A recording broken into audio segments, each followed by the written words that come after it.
Hello students, आज का topic है applications of Le Chatelier's principle. कल हमने ली चैटलियर्स प्रिंसिपल के बारे में पढ़ा था। As a precap, Le Chatelier principle एक ऐसा रूल है कि अगर इक्विलिब्रियम स्टेट में कोई भी चेंज कंसंट्रेशन, टेम्परेचर या प्रेशर में किया जा रहा है तो जो इक्विलिब्रियम है वो उस तरफ शिफ्ट हो जाएगा जहाँ पर वो चेंज कैंसिल आउट हो सकता है। तो आज हम देखेंगे कि ली चैटलियर प्रिंसिपल की एप्लीकेशंस क्या क्या हैं। एप्लीकेशन का मतलब सिंपल है कि जो भी हमने फेनोमेनन पढ़ा है, जो भी हमने रूल पढ़ा है, उसको हम डिफरेंट जगह पर अप्लाई कैसे कर सकते हैं। तो ली चैटलियर प्रिंसिपल की खासियत ये है कि ये फिजिकल और केमिकल दोनों तरह के इक्विलिब्रिया पर अप्लाई किया जा सकता है।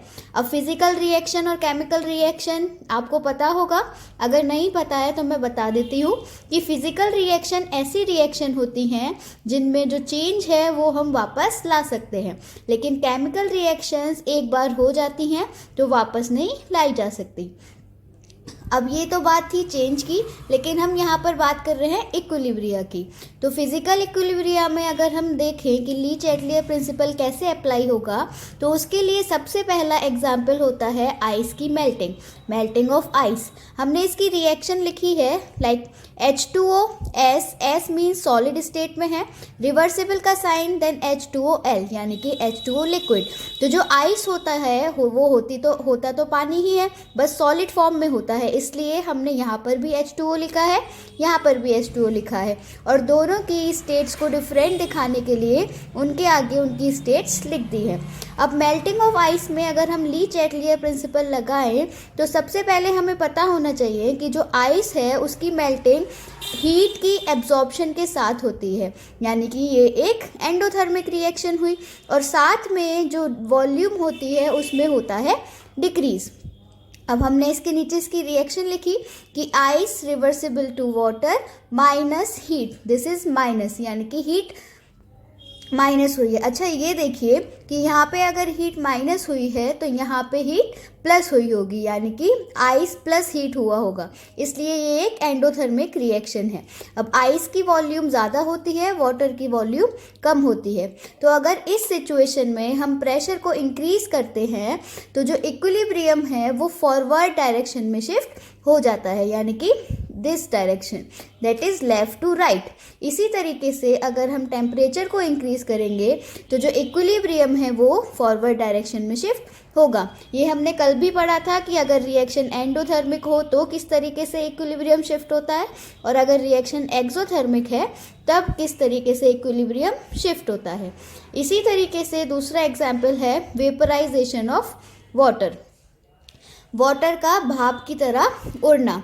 तो सिंपल सी बात है, वाटर रिवर्सिबल का sign, vapour and minus heat, that means this heat has been added here, मतलब पानी को हमने हीट दी हुई होगी, उसकी वजह से वो वेपर फॉर्म में कन्वर्ट हुई होगी। अच्छा, आप लोग सोचते होंगे जैसे पानी को अगर हम ज़्यादा टेम्परेचर उसका बढ़ा देते हैं गैस का तो वो जल्दी वेपराइज हो जाता है, तो वहाँ पर ये ली चैटलियर प्रिंसिपल ही अप्लाई होता है। देखते हैं किस तरीके से अप्लाई होता है। तो अगर हम टेम्परेचर इंक्रीज करते हैं तो जो इक्विलिब्रियम है वो फॉरवर्ड डायरेक्शन में शिफ्ट हो जाएगा, यानी कि लेफ़्ट टू राइट शिफ्ट हो जाएगा। अब हमें पता है पानी की वॉल्यूम कम थी और जो वेपर की वॉल्यूम है वो ज़्यादा है, क्योंकि वेपर मीन्स गैसियस फॉर्म है, इसलिए उसकी वॉल्यूम ज़्यादा है। अब जब हमने टेम्परेचर इंक्रीज करा तो जो इक्विलिब्रियम है वो राइट डायरेक्शन में शिफ्ट हो गया। इसका मतलब है कि जब टेम्परेचर बढ़ाया तो ज़्यादा वेपर बनेगी, यानी कि टेम्परेचर इंक्रीज करने पर ज़्यादा से ज़्यादा स्टीम बनेगी। इसी तरीके से जब हम प्रेशर इंक्रीज करेंगे तो जो इक्विलिब्रियम है वो बैकवर्ड डायरेक्शन में शिफ्ट हो जाएगा। क्यों हो जाएगा? क्योंकि हमें पता है प्रेशर किस पे डिपेंड करता है, वॉल्यूम पे। अगर हम प्रेशर बढ़ाते हैं तो इक्विलिब्रियम उस डायरेक्शन में जाता है जिसमें वॉल्यूम कम होती है।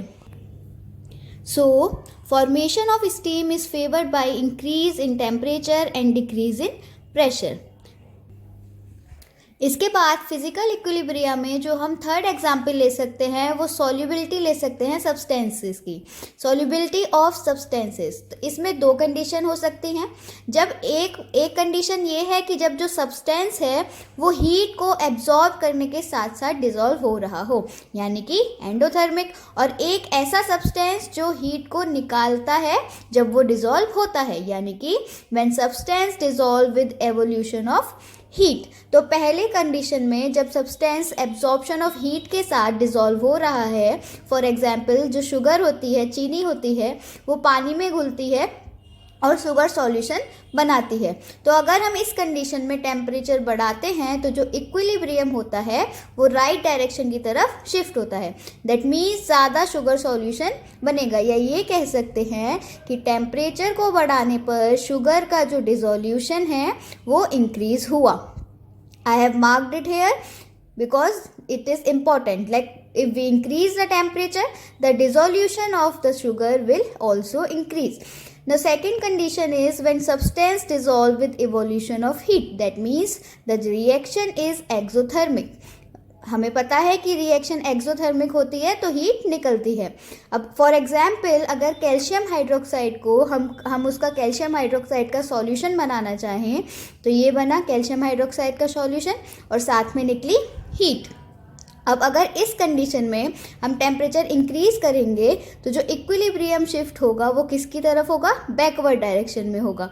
और जो इसका कहने का मतलब क्या होगा कि अगर टेम्परेचर इंक्रीज कर रहे हैं तो जो सॉल्युबिलिटी है ऐसे सब्सटेंसेस की वो डिक्रीज हो रही है। Like I have marked here कि अगर सॉल्युबिलिटी हम डिक्रीज करेंगे, अगर हम टेम्परेचर इंक्रीज करेंगे तो सॉल्युबिलिटी डिक्रीज होगी। तो ये थे एग्जाम्पल्स फिजिकल इक्विलिब्रिया के। अब एग्जाम्पल्स देखते हैं केमिकल इक्विलिब्रिया के। नाउ केमिकल इक्विलिब्रिया में सबसे पहला एग्जाम्पल है हेबर्स प्रोसेस। हेबर्स प्रोसेस कौन सी प्रोसेस होती है, अमोनिया की सिंथेसिस की प्रोसेस। इस प्रोसेस में रिएक्शन क्या होती है, nitrogen gas plus 3 moles of hydrogen gas, reversible reaction, और इसने दिया 2 मोल्स ऑफ अमोनिया। अब delta H is equals to -22 kilo calorie. Delta H अगर माइनस में दिया हो, ये आप हमेशा याद रखना किसी भी रिएक्शन में कि अगर डेल्टा H माइनस में दिया है तो रिएक्शन एक्सोथर्मिक है, और डेल्टा H अगर प्लस में दिया हो तो रिएक्शन एंडोथर्मिक है। तो it is an exothermic reaction, हमने पहले ही पता लगा लिया डेल्टा H की वैल्यूज से। उसके बाद अगर हम टेम्परेचर इंक्रीज करेंगे तो जो इक्विलिब्रियम है वो बैकवर्ड डायरेक्शन में शिफ्ट होगा। सो अमोनिया के फॉर्मेशन के लिए टेम्परेचर डिक्रीज इज रिक्वायर्ड, यानी कि अगर टेम्परेचर डिक्रीज करेंगे तो ज़्यादा से ज़्यादा अमोनिया का फॉर्मेशन होगा।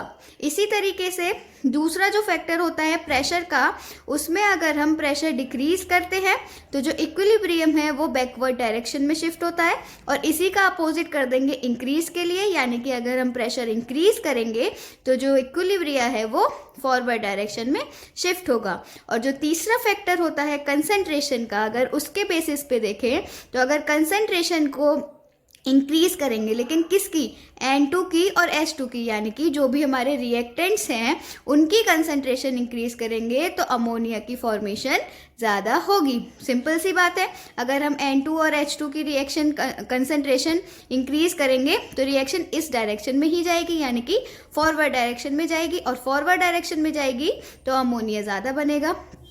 तो अगर हम समराइज करें तो so formation of ammonia is favoured bye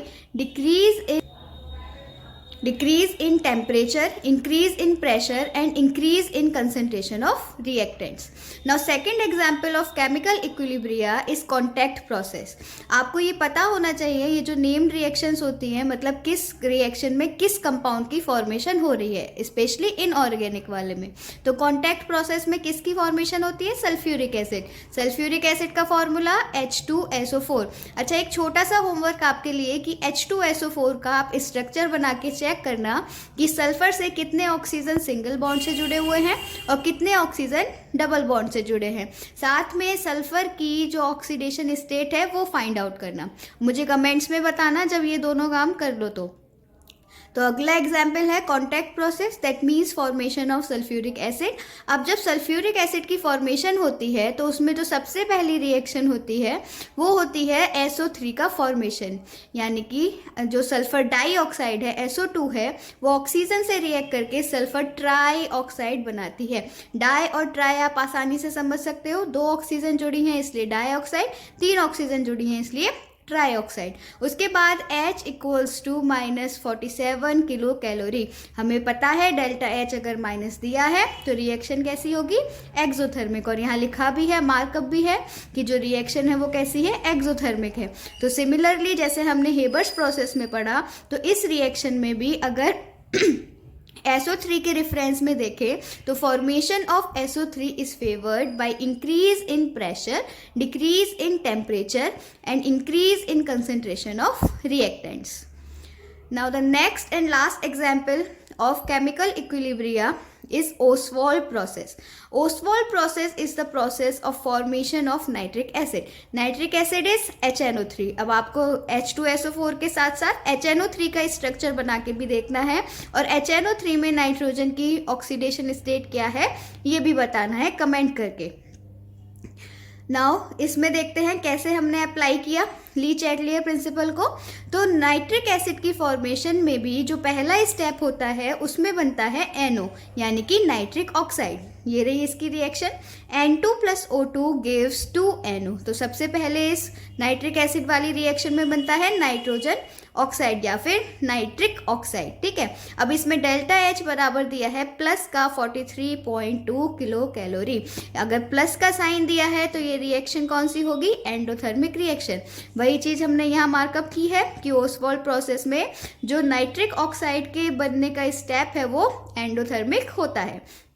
अब इसमें जो चेंजेस हैं उससे इक्विलिब्रियम कैसे कैसे शिफ्ट होता है, देखो जब प्रेशर बढ़ाएंगे या घटाएंगे तो कोई फर्क नहीं पड़ेगा। क्यों नहीं पड़ेगा, क्योंकि इधर और इधर यानी कि रिएक्टेंट साइड और प्रोडक्ट साइड जो मोल्स हैं वो बराबर है। हमने ये पढ़ा था कि मोल्स में फ़र्क होना चाहिए तभी प्रेशर के चेंज से इक्विलिब्रियम भी चेंज होगा। अब टेम्परेचर इंक्रीज करेंगे तो favoured NO formation, that means कि अगर टेम्परेचर इंक्रीज करा तो इक्विलिब्रियम इस डायरेक्शन में जाएगा यानी कि फॉरवर्ड डायरेक्शन में जाएगा, इसलिए NO की जो फॉर्मेशन है उसको ये फेवर करेगा। और अगर हम कंसंट्रेशन इंक्रीज करेंगे रिएक्टेंट्स की तब भी जो NO की फॉर्मेशन है वो ज़्यादा होगी। तो ये हमने पढ़ा कि ली चैटलियर प्रिंसिपल को हम रिएक्शंस पे किस तरीके से अप्लाई कर सकते हैं। Thank you.